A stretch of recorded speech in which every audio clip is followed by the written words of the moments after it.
Kasi hindi nila nakukuha yung emotional stability galing sa mga lalaki nila. Hindi nila nakukuha yung emotional stability galing dun sa mga kasama nila sa buhay. So kung hindi nila nakukuha yung emotional stability, hindi nila nakukuha yung financial stability at lahat ng stability na kailangan nila galing dun sa lalaking napili nila, hahanap sila ngayon ng iba. Hanap sila ngayon ng iba. Eto ang mabigat. Alam mo sa mga babae, kung nandun ka na doon sa ganung punto, edi makipag-iwalay ka na lang, hanap ka iba. Palagay mo, hindi ba naman yun ang pinaka-the best sa'yo? Diba?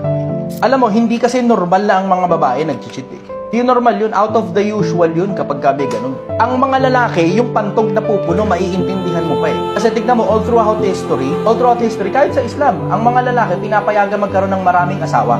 Tapos yung mga hari dun sa unang panahon, sa panahon ng Biblia, marami ring asawa eh. Pero tignan mo, meron bang reynang maraming asawa?